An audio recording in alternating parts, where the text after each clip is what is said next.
My name is Nolan Hack. I am a Black revolutionary activist from Los Angeles, California.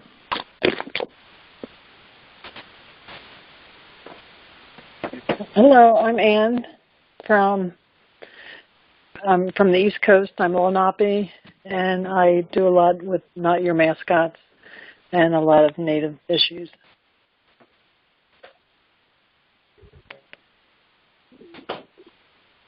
Hi, I'm Tanja, Burkhard. I'm from Germany, and I live in Pittsburgh, and my work centers Black immigrant women.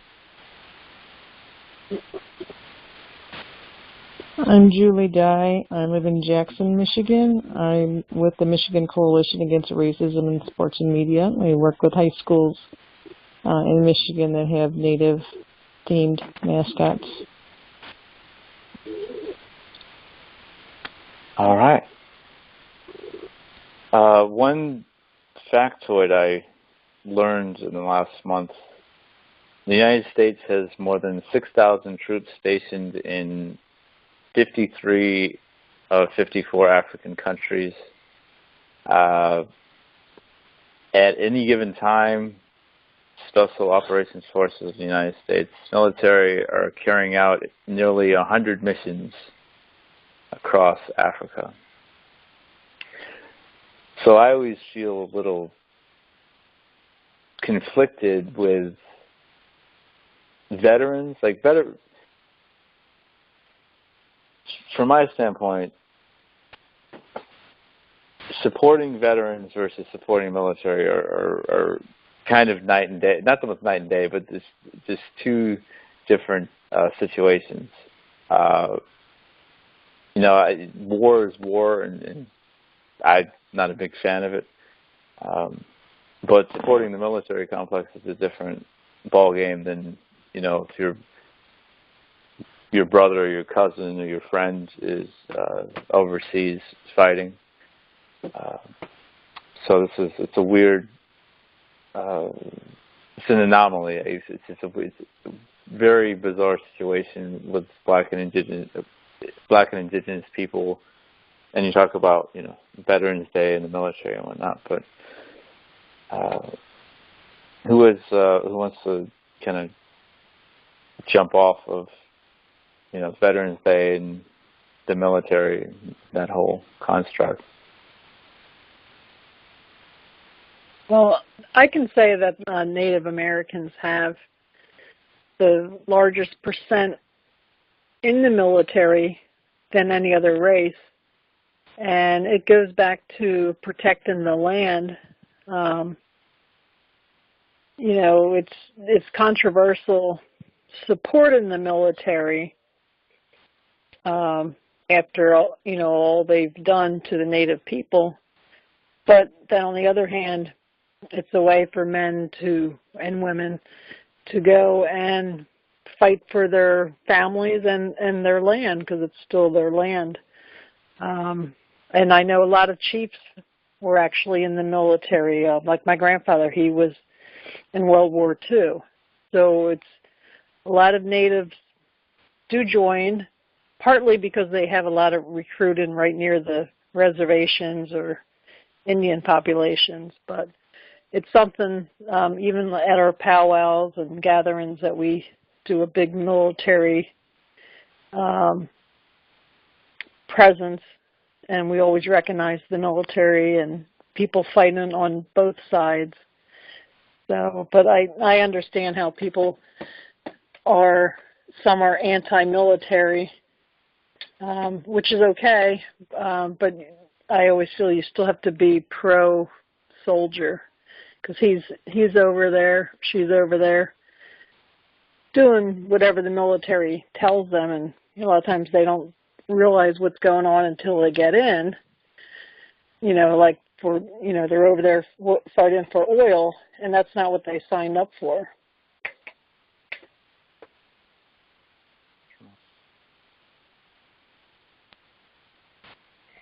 I'm really conflicted on this.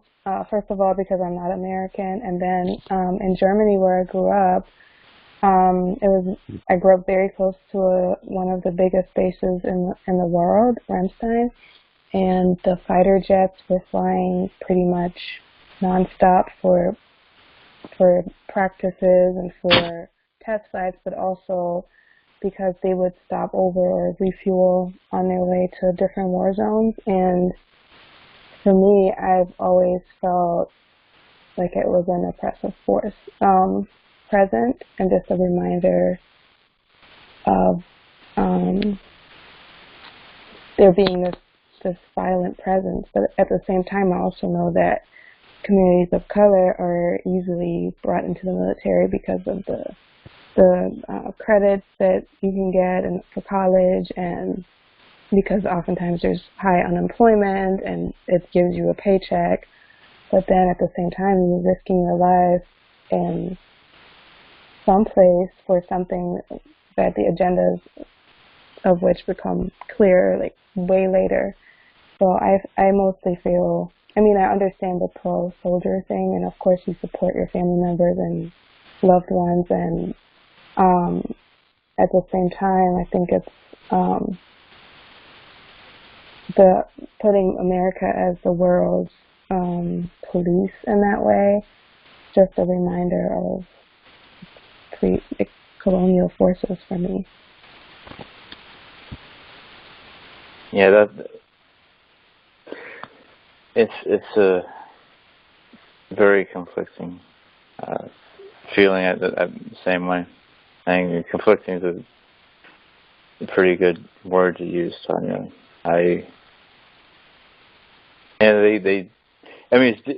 This is one of those issues where it's, you know, for indigenous people, obviously, I've learned that myself.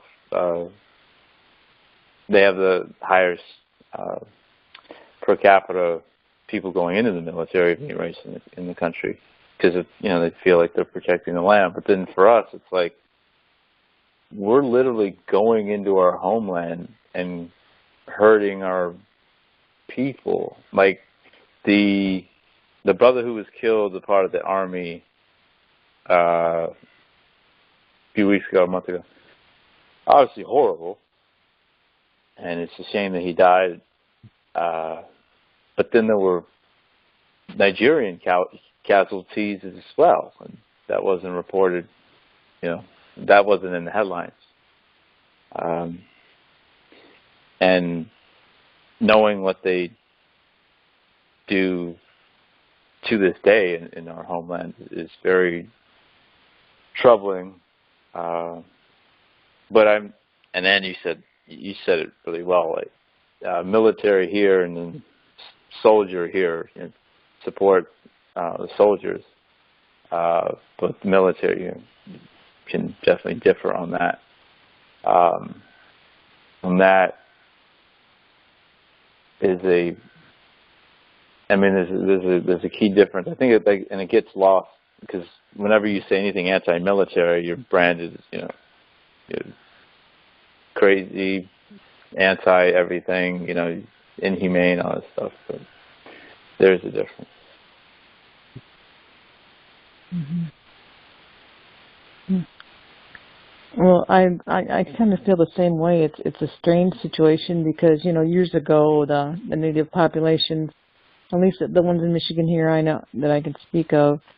Of course, we had the draft and didn't have a choice whether to go in or not. And I think a lot of the Natives went into the service just as a survival mode, and very highly decorated, a lot of them in the wars, but when they came back from the wars, they were still mistreated. I had one of our elders. He's in his 90s, and he came back from overseas and had his uniform on, and he'd go to businesses in his hometown, and they wouldn't even wait on him. And he said, and he couldn't go to a bar and get a beer because they wouldn't serve natives, wouldn't serve Indians. So, that really makes me angry, and that mistreatment.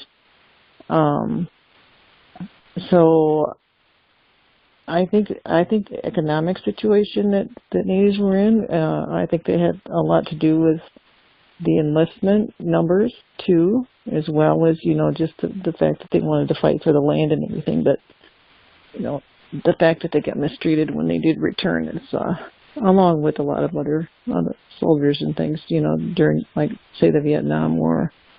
We don't have the numbers now enlisting. I think it was a lot more years ago. Now a lot of our younger people choose to go to college or get into the trades, and they don't go into the service because they can support themselves, and there are other opportunities now. But in this situation with the veterans, I know in the Native community, it is sometimes seems like they want to elevate themselves, the veterans, to some way higher platform, like, demanding respect, and if they don't get the amount of respect they want, then, it's like, okay, I respect you, and I'm glad that you did, went into the service and for the country and everything, but I think it's a little bit of arrogance there, and not on all of their part, but just I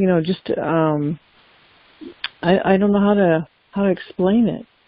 It's like, okay, they have the ceremonies and everything, but it's just like constantly it's veterans this, veterans that, and it's a little bit over the top. I don't get it. I mean, yeah, nobody disrespects them, and we do say thank you to them and honor them, but it's just like, I don't know. It's a phenomenon. It's kind of, I don't know how to describe it.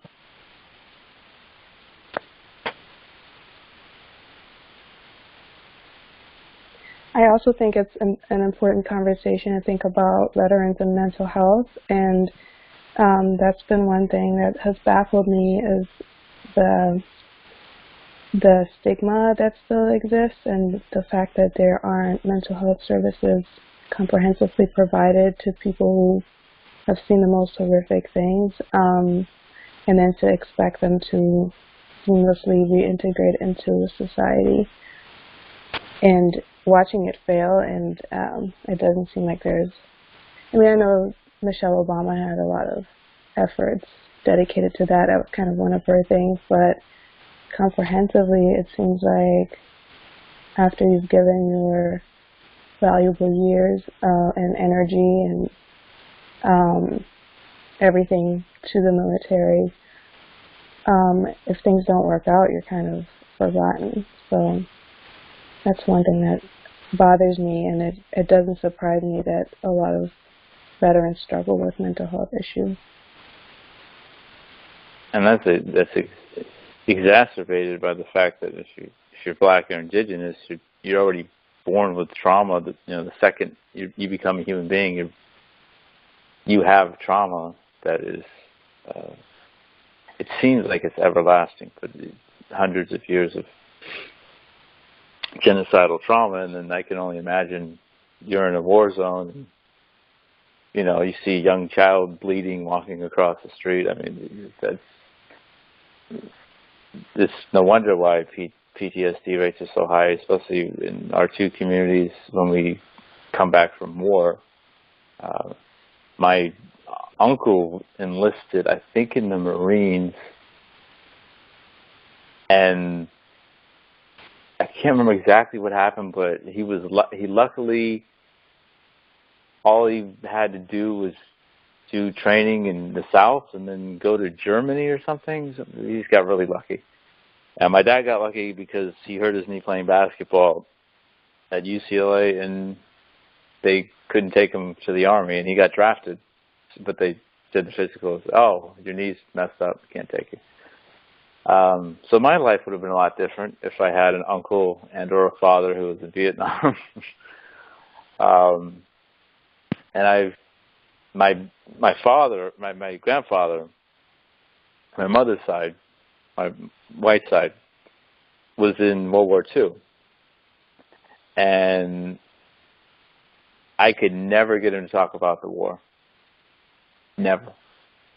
And I was a child. He died when I was about like 14 or something. But I'd always ask him because I was interested. It's World War II is the biggest war ever. You know, he would never talk about it. And it was one day my dad was being baptized, and somehow the pastor, my grandpa started talking to the pastor about it, or the pastor was talking to him about it. You know, so the war stuff came out, and he just broke down like completely. It was like a near mental breakdown, just crying and talking about what happened. It was surreal, and PTSD rates and mental health and depression and all that, and and then we talk about us, the trauma that we already have, and then what we grow up with, and Tanja, you said it,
We are experiencing technical difficulties.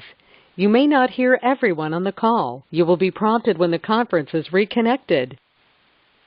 We are experiencing technical difficulties. You may not hear everyone on the call. Yeah.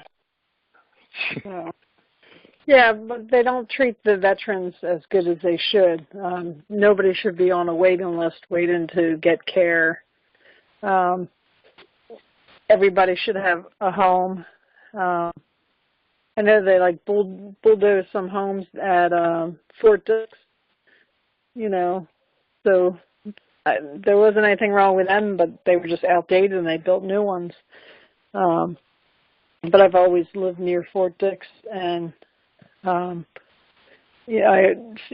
see the military coming down the road with the big hover, what do you call them, Humvees, and I've had I counted 19 military in my family, so back. All my uncles were drafted, and, either in World War II or Vietnam, or none in Iraq, though. But when you were talking about Africa, I knew the U.S. government was in Africa. I just didn't know to that extent. Yeah, it really, I would be honest, it hurts. To have all that damage done to us all this time, and they're still not gone. They're still there, still taking the soil, messing up the soil, still taking the land, still killing our people. And one thing that troubles me so much is that we're colonized in our own, our own continent. Of course, we're speaking to two people living on a colonized country that should be theirs. So it's disheartening to see that. But then, obviously, those of the brothers and sisters who go overseas and join the military, they don't know that. Most people aren't aware. I grew up thinking Africa was just a substandard place, and we didn't really have much to be proud of, because that's, that's what we're taught. But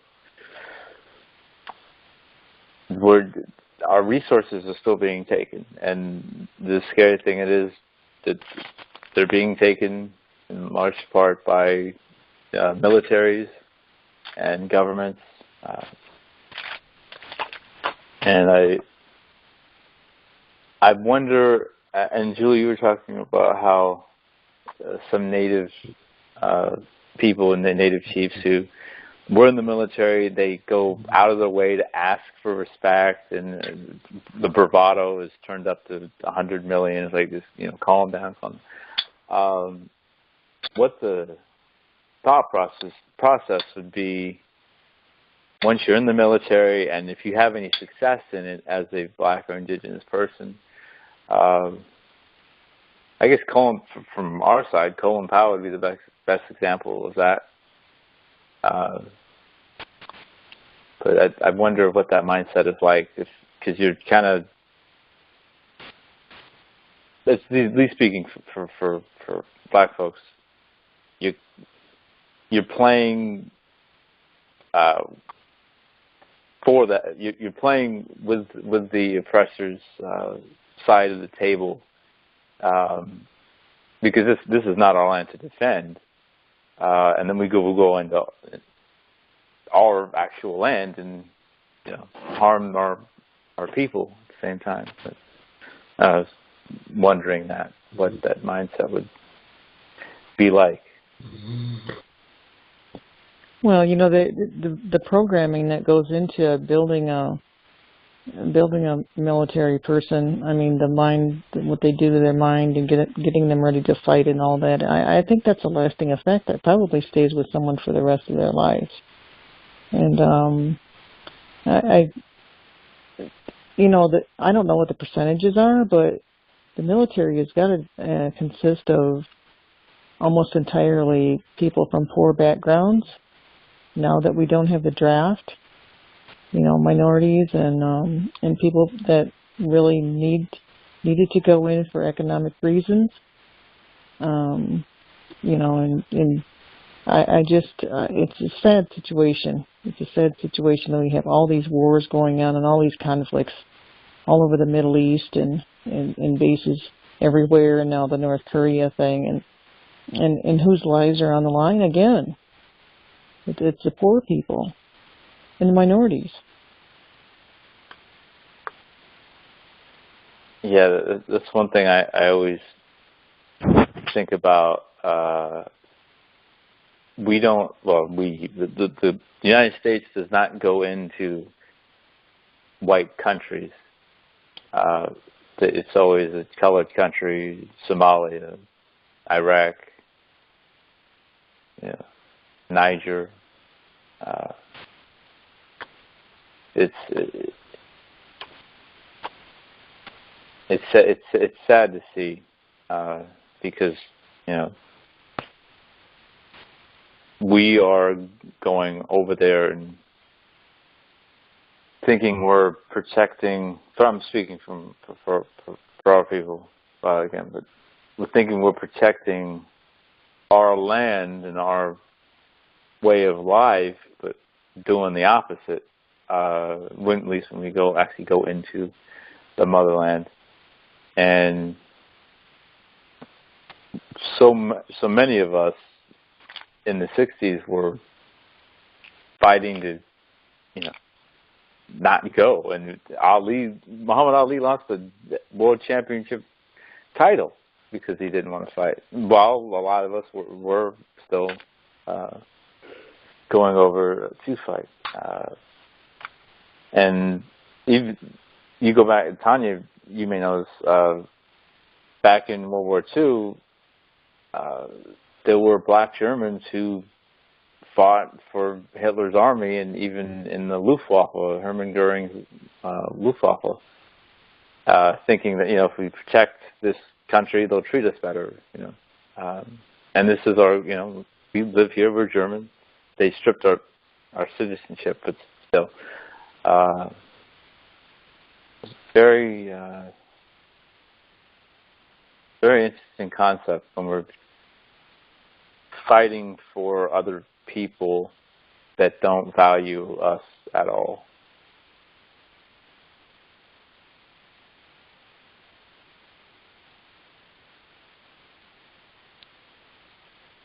Well, now all the wars are about money and contracts, and it's not even about saving people. It's going in there to get the resources. And that's where the problem is, because you have men that go in and die for someone else to get rich. It's different like World War II when you're going in there to free the people in the concentration camps from Hitler. You know, you're saving people. And preventing them from doing it to you too. But when you're going in there for oil or gold or something, you know, they're not sending their kids in. They're sending people in. They don't care if you how many people die. They get rich and they think nobody knows anything any better. So, you know, like Iraq. I was behind that until you found out that it really was all about oil. And it was never about the World Trade Center. Yeah, that goes back to the propaganda, I guess. The lies that the public are fed. Well, even in World War II, FDR and his wife, they would write on our tail going, hey, if you join the army and help us beat Hitler, we will treat you great when you get back. Of course, that was a complete lie, and some of us were even treated worse and experimented on in very awful ways, or given diseases like the Tuskegee syphilis experiment, or Tuskegee experiment.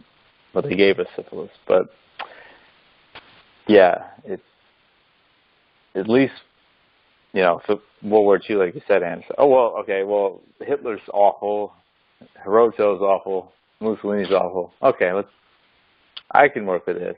Now, these wars with the casualties they have, I always remember that one time Madeleine Albright was on 60 Minutes, and they asked her that, well, it's 500,000 children. Was the war really worth that? And yes, it's 500,000 children, but they're not white children. They're not white children. That's the, you know, the resources. We're not going into Russia to steal their oil. Going into Iraq to steal their oil, and yet the oil prices are still sky high, ironically. But I would say that the history also extends to World War II, where up until a certain point, Jewish refugees were turned away, and appeasement policy was the thing to do until there was an agreement that power had to be seized back from, obviously, the terrible force that was Hitler, but the U.S. wasn't doing any kind of intervention or planning anything on behalf of the Jews until certain power moves could be made that would benefit. So I don't think it was an altruistic war either. That's fair to say. Anne Frank and her family were turned away as refugees from the United States. And the first people to save anybody, to save the Jewish people from the camps were Muslims. They weren't Americans. But also a lot of effort on Christian Germans and non-Christian. It was a lot more. There are a lot more layers to it than the winner narrative will allow. But I don't see any heroics in any of this. Neither Iraq nor World War II, not World War I. 2 world wars in like 30 years. Well, I mean, I can't find fault in your logic, Tanja, but what about I'll speak on, and since you're German, from both sides. Like, what if you are a black person in Germany or the United States, and you say, you know, what, I'm going to join the military because it'll be a better, or I think it's going to be a better life for me and my family. You mean as a black German joining the German military? Yeah, or a black person in America joining the American military. Well, yeah, I think that happened all the time. And the weird thing was that, you know, in Germany, black Americans there wasn't any segregation, which kind of led to the push. I mean, some historians say led to the push that when the veterans came back here and realized they were still second-class citizens, while in post-Hitler Germany, they were, you know, not segregated. It led to that dissonance. But I think that the macro decision making on part of like the powers and the governments that, you know, think out what is a strategic move for them and for the really 1% of people to get richer, and the individual decision making on, can I feed my family next month? Can I send my children to college? I think those are just, you know, completely different things. I would never fault anyone I would fault people not fault, but I would question someone's decision making because of all of the ramifications that are potentially there, like, you know, the percentage of domestic violence that comes in with being so traumatized and all of those things, and knowingly joining something that you know is going to lead to the demise of others. But at the same time, I know, you know, any decision that we make can lead to that in imperialistic countries. So, yeah, this is where the conflict comes in. I just think oftentimes we're not the ones who are in power, even if we're deciding, you know, to join something or not. I didn't even know the military was in Nigeria. Like, I didn't know that until these things happened. And there's no real transparency, I feel, to even know what it would entail. So, yeah, I don't fault individuals at all. If I remember correctly, the only country they're not in is Egypt, which is now still a colored country, obviously, but it's obviously no longer a black country as it was in the past. Yeah, I kind of feel the same way. I think there's a difference between being in somewhere, like there are tons of bases in Europe, throughout Europe, in every single country, Italy, the UK, Germany, Belgium, Poland, all of these countries have bases, but I think having the authority to have strikes and to have drones and to actually have interventions, that's a whole different, like, who gives you who makes these decisions, and do the people on whose behalf and on whose tax dollars you're making these decisions know? And I don't feel like they do. So that's where my issue comes in. Like, you're in Africa, you're in the Middle East, you're striking people, you're killing people with drones, and nobody knows. That's crazy. You know, that's part of the media's problem too. I mean, we're so consumed with Trump's tweets and you know, all these atrocities and things going on in so many countries in the Middle East and in Africa, and nobody even knows what's going on. And there are refugees running from country to country and dying, and there's horrific things going on. We just don't know. Nobody reports them. And when they do, oftentimes they get arrested or killed. There's a woman named Sharina Shim. I think she's Lebanese American.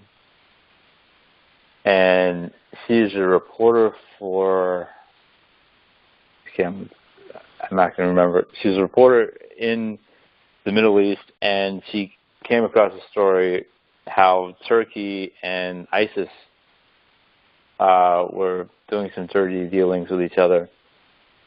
And after she found that out, before she could report it, she died in an auto accident, but then it came out later that she was killed. So that kind of shows you how suppressed all this stuff is. And to this day, her mother, her name's Judith Poe, and she's on Twitter constantly fighting for her daughter. And her daughter had kids. Serene had kids. It shows you just the level of keeping things hidden, and so they can continue doing this. Like Trump and like Julie said, Trump and his tweets, and Trump in Russia every 5 minutes. Russia, Trump, Russia. Well, why don't we talk about Trump, Russia, and Syria for 5 minutes, and all the people who are dying there? One is the city, I think it's Raqqa. I may be getting that wrong, but I think it's Raqqa. It's the UN called that the most dangerous city in the world to live in, or the worst city in the world to live in, because of all the destruction and all the bombs being dropped. That's why, from the complex standpoint, I can in no way, shape, or form support the military. Soldier, like you said, different, but the military, and then knowing what they've done to both of our people, both here and abroad, it makes it even more troubling for me personally.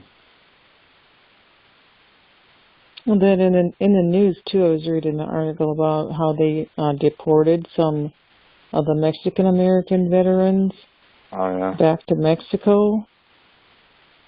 Wow, that's just dirty. That's a special kind of evil. Special kind of evil right there. I think that's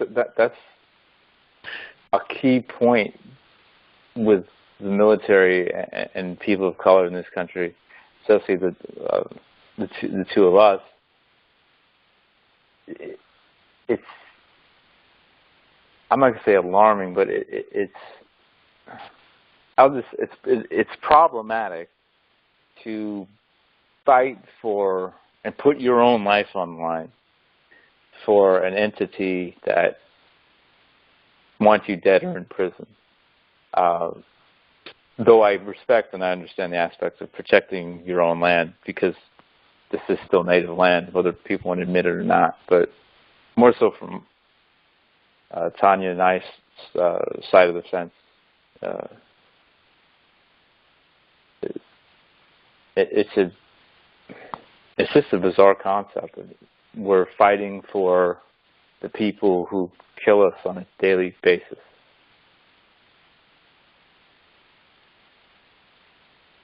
Yeah, they could care less, and I think that's the worst part, is that complete absence of care and respect our dignity and humanity. And I think, Trump's tweets are often, it's been one after the other, but at the same time, that call to the widow and her reflections on it, and then his response, all of this is kind of just another slap in the face for families who are already going through so much, and there doesn't seem to be an end to it.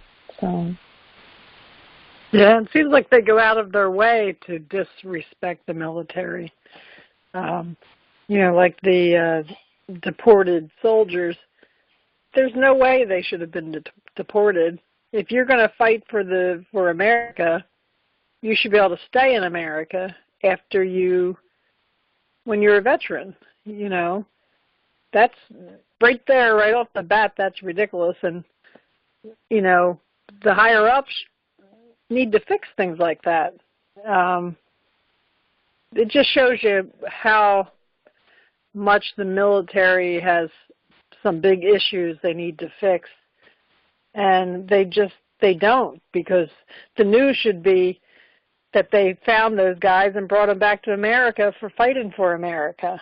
There's no way they should be on the other side of the soon-to-be built fence that isn't needed. So, you know, and just like all our veterans, they could easily be put in teeny houses or motels or something. If they really wanted to do something, they would all be off the street. I mean, of course, you'll find some that will still choose to be out on the streets, but the ones that want shelter deserve to have that. We shouldn't have all our veterans being homeless and lacking care. And then I know, like with the Vietnam War, they denied Agent Orange. How many years did they deny that until they finally started treating them for them? They don't want to pay. They just want to use you and abuse you, and when they're done with you, they just toss you aside. That's the way it always looks to me. Veterans' rights should be improved and not getting worse. That is, it's disgusting how they're treated. I think the median wage for someone in the military is like $31,000 or something, and of course it's lowered for women soldiers. And then, of course, once they come back from war and no longer in the military, the benefits they get are minuscule. And you'd think someone who risked their life would be paid very handsomely, especially considering how much money is in the military. It's like close to $1 trillion, the military budget of the U.S., and none of that can go to it doesn't trickle down. Yeah. And mental health care. Like, I've heard stories of veterans, I can't get proper mental health care. Like, huh? It should be job one.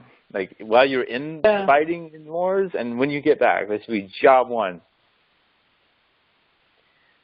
So when I was in high school, my first boyfriend and love and fiance was in the military, and I remember he came back from Iraq, very different, and I begged him to go to the counseling with me, and we went to counseling, and the counselor said, you can have one session, and if you want a second, it will go on your record, and then you don't even have to consider applying for anything within the military to move up, and you're also not going to really be considered for anything when you get home if you are looking at law enforcement or being a firefighter, any of those things. If it says on there that you were in counseling, you're probably going to be excluded just for having that on there. So he didn't go back.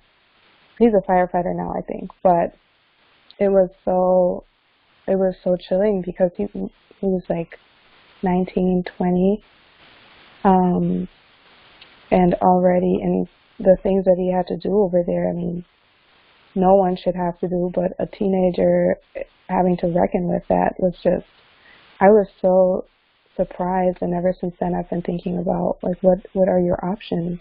Even if you want to, you're going to be excluded from the only career paths you're really being trained for. So who's really going to do that? I'm not surprised about the domestic violence. Oh, yeah. And the suicides and the general violence. And the mental health has a lot to do with that. I know it's for Native teenagers, on average, their PTSD it's worse than active duty service members in the America's military. So I'm just trying to do some kind of abnormal math in my head. If you're a Native 18, 19-year-old, and you go to war, how much worse is your PTSD?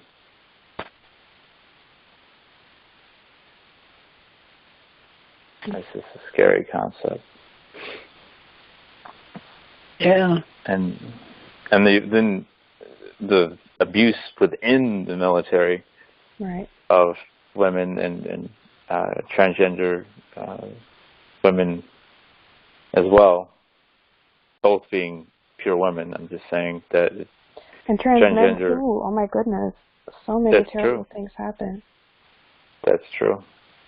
Thank you for saying that and correcting me. Oh no, I didn't mean to correct. I just was thinking about all these people and the horrific things they went through and the efforts that were made to sweep that under the rug, especially all the sexual assault and physical abuse and all of those things. It's just, yeah, it's a lot of. And it's so swept under the rug. It's the don't ask, don't tell thing. And now they're trying to get all the transgender people out of the military. I think it was 12,000 transgender people are in the military, which is amazing. You want people who fight for you and give their lives to you, but the government's like, no, but not them. The hell?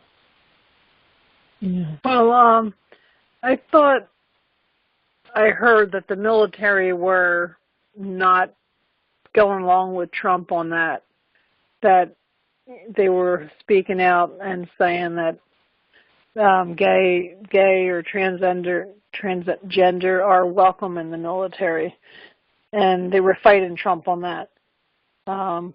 So I really do think the military was sticking up for gay and transgender people. I don't understand. What was the reasoning behind that, if there was any? Well, Trump's brilliant idea. Transphobia, that's brass tacks is transphobia. Yeah, and you're right. That was blocked in the courts, but I mean, just the fact they were trying to keep transgender people from the military just because they're transgenders. Jeez. At least with us, when we were in the Civil War, they wouldn't let us have, we couldn't be commanding officers or anything, but they let us in the darn army. But they let you do the front line work, you know? Yeah. Right up front. Yeah. Stand right here. We'll be That's back where there. all the minorities went, up front. Send them in first. That's how it goes. I watched, was it Glory with Denzel, Morgan Freeman, and I watched it, put it on as I think I was middle school or high school. And I'm like, oh, what an inspirational tale! And it didn't stick. Like we're being mistreated in this army. We're made to fend for ourselves, and we're still slaves at the same time. You know, of course, I was a kid, but still. And that kind of correlates to today. You know, I know there's a decent amount of former military people in prison from our community.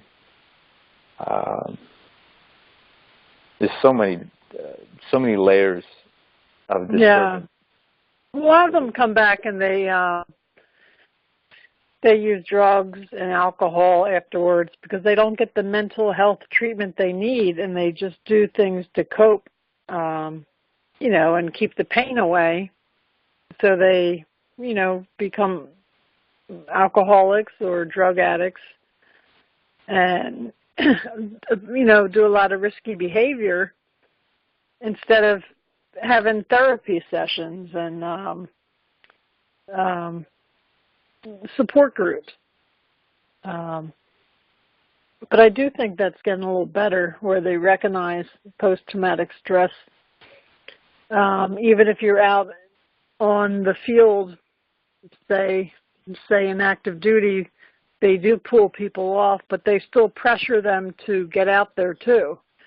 And they may not be fully 100% their best to be out there, where they probably should be sitting out or not doing 3 tours, 3 10-month tours 3 times in a row without any downtime.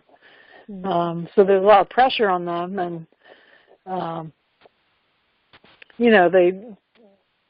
they're forced to send them right back out, and that's not good for anybody. Yeah, and just like somebody mentioned earlier too, what kind of job skills do they have when they do get out and return and start job hunting? You know, I mean, if you know how to tear a gun down and you know how to reload several different types of weapons, then who's going to pay you to do that? I mean, I think it adds to the gun proliferation also, because a lot of these people, these gun collectors, and if you've got PTSD or mental issues that go along with that too, I mean, my goodness, that's a bad combination. A lot of them go into police work or security work. But so if they're going into police work untreated, that's not good. They a little too militarized to be on the police force. So yeah, that's from one end of the double-edged sword to the other. Yeah, it's like sending a park ranger or a zookeeper out to do police work. Now you have this military guy, just a city cop. The level of danger is greatly reduced. Yeah, that's a good point. And we don't know what could be triggering, and everybody is, in the military, if you're in a war zone, everyone is the enemy. But if you're in your own community, people aren't supposed to be your enemies, even though you're trained as if they are. So it's all bad. The trigger finger, I'm sure, is higher than a cop who was not in the military before, especially if they were in active duty. That's I was trying to search something really quick, try to get a number. So we evaluated. This is militarytimes.com. We evaluated departments and agencies across the nation with a survey of more than 90 questions. More than 92% have former or current service members. So those, in terms of the departments, almost all of them have former service members or military spouses. 92%. Wow. I did not. That explains a lot. Yeah, I didn't know it was that high, but I know a lot of them do go into police work, and a lot of times you can tell. It's like they all have the same haircuts and stand the same way. You can kind of spot who's former military, and they're a little scary and strict. Yeah. And of those 92%, only 15% of those departments have a military-specific resource or support group. So that goes back to the lack of mental health care. This is fend for yourselves. We don't care about you. Yeah, I think the police are probably lacking mental health care to begin with, and then they have the military joining them that may need a little extra help with that, to transition from a war zone to, a police walking the beat on the street. I don't know if anybody's seen this former cop on Twitter, Michael A. Wood Jr.? No. Well, he's a former Baltimore police officer. I mean, this bad police department. And he's also a former Marine. He's also a former Marine. And it became clear recently after he left the police department and said, "No, I'm a white ally now.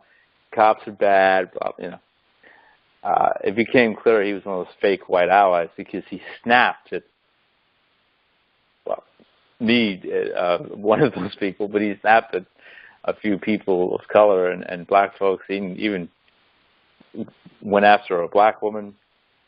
And that anger, I mean, there's a level of anger that people who are in the military, especially those who fight in wars, that only they can get. There's a certain anger that other people can't acquire. And that becomes so problematic because, you know, you're in society, you're dealing with other people, and all of it, if something makes you angry, you go from 1 to 100 just like that, and with no mental health care for the most part for veterans.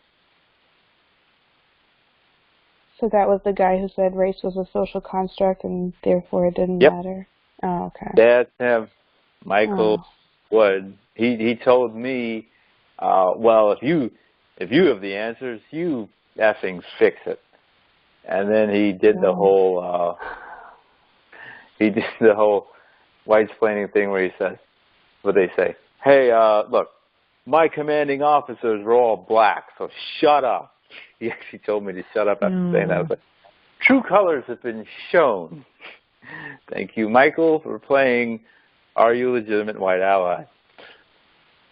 Yeah, that's an anger you can. I mean, and you said it. Certain people you can kind of tell who are ex-military. Michael being one of them.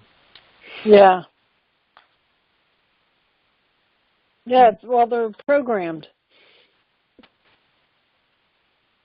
Yeah, they are. They are. That's another thing that scares me about our people, because in order for us to get free, we need to have a mindset that understands that this very system is bent on our destruction. So the system has to go in order for us to actually finally be free. Joining the military, you're told that God and country are the only two things that matter, and you need to defend both at all costs. So that kind of puts a detour into any kind of self-love for your race and your people, let alone awareness for the situation your people are in.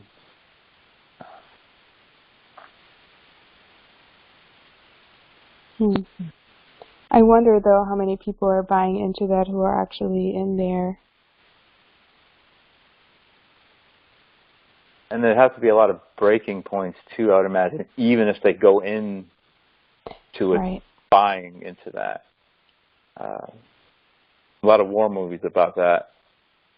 You know, you push to the brink, and that's what a lot of these mass shootings, former military people. Yeah. And they have so many guns. It's crazy. Well, I've never fired a gun. I just haven't. I would assume, having practiced with tanks and machine guns and grenade launchers, it's got to be a little fun, aside from actually using it in battle. But if you're just practicing with it, I'd assume there has to be some kind of enjoyment, like relieving stress and whatnot.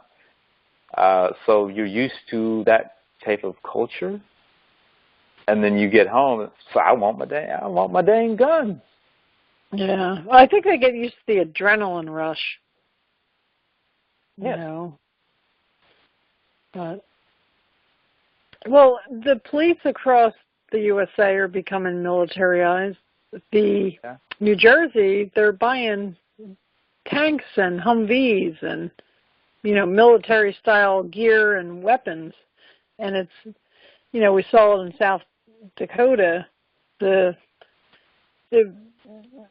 Standing Rock looked like a war zone, and that was police department. I think they had a missile launcher.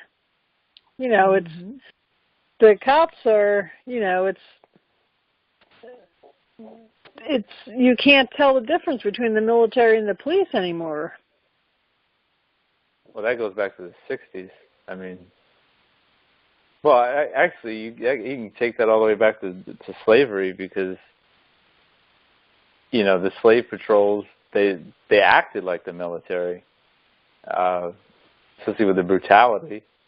And then, in the 60s, of course, well, I mean, also back then, you had slave patrols and native patrols, or as they call them, quote-unquote, Indian patrols, to keep the native people away from the white people. But in the 60s, National Guard, and they killed a black girl, I think it was Detroit in the 60s, with a tank. They just shot up ammunition and killed her in her house. A tank in a neighborhood because they're black? Oh, okay. Yeah. Hey, why do the police need that? Exactly. Wouldn't they have the military on standby anyway? Why do the police need to look like military? Well, that's fear tactics, for one. I mean, it keeps us from fighting back, even, or from their standpoint, it's trying to instill, don't you dare fight back. Look at us. Look what we can do to you. Look at the weapons. But it's like, when did the police go from protecting us to being our enemy? I mean, that's happened. Serve us? I mean, with the amount of money they take out of our paychecks, shouldn't they try to support us instead of pointing missiles at us? Yeah. Well, even like a traffic stop. Everybody could be going 65 miles an hour. You're not causing any problems, and they pull you over and give you a ticket. And they give you a ticket because it supports them, supports the judges, supports, but who are they really protecting? If you're going with the flow of traffic, there's no harm. There's actually more harm with people seeing the cop lights pulling over into the left lane, a cop giving you a ticket and getting rear-ended and your car is crashed into. It's almost like more disruptive. And, tickets now, it's like it don't take many to get so many points and you're not driving anymore. But it's just all a money-making venture anymore. Well, it's kind of like when they go overseas and say, we're going to instill a democracy. We're going to instill a democracy. You look at Iraq, ISIS is all over the place. What democracy did you try to put in? Well, they're going to kill a whole bunch of civilians doing it, too. Oh, yeah. I mean, Vietnam, they still have unexploded landmines, toxic stuff in the air from all the mustard gas and the bombs they were dropping. Said, well, how did you make this any better? And the police, they were invented to harm us, and you could even read reports that say they literally have arrest quotas for people of color, and they are reprimanded if they don't harm a person of color. I think one cop got fired recently for not killing a black person.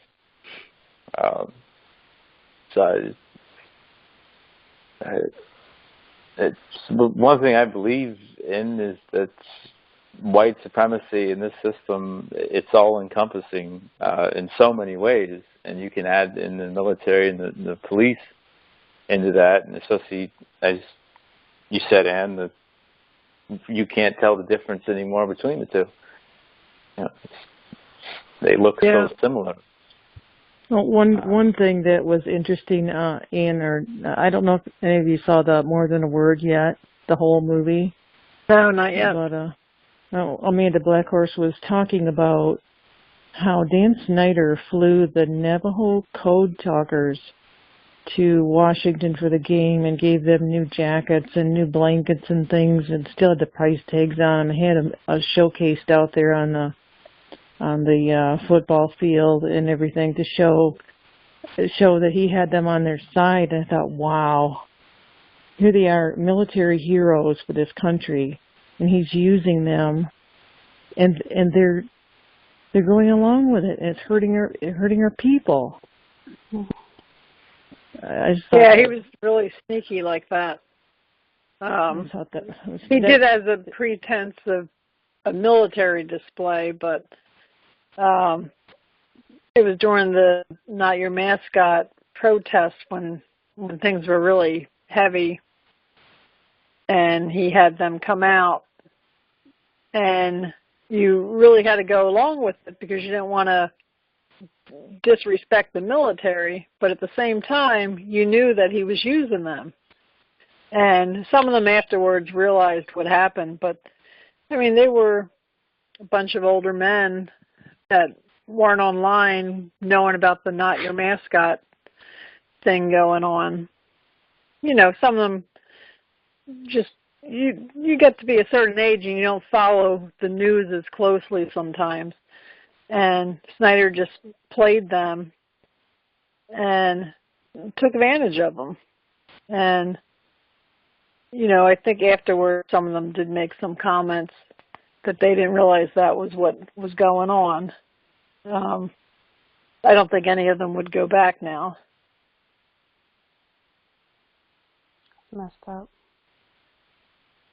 They're very good at playing us against each other, whether it's even a specific race or against others. I remember the Colin Powell thing with Iraq. They made him look like the dumbest man on the planet. Yeah.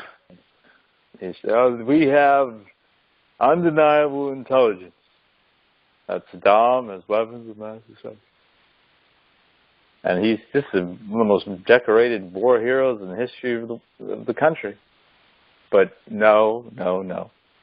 Let's get the black guy to take the fall. Mm-hmm. Now, well, I think our hour is just about there. I think this was a very deep it's a good talk, but yeah, it's a good conversation. I think the fact that there's 4 people who've never, I think none of us have been in the military, right? None of us? No. No. Nope. Yeah, so we got the other perspective of kind of, you know, confused but trying to understand, I guess, would be a good way to put it. Yeah. So many of us do go into the military and fight for this country, but hopefully I'll see y'all next week on the 22nd, and until then, y'all have a wonderful week. So, thank you. Yeah, good talking. You too. Miss you. Bye. I'm a P.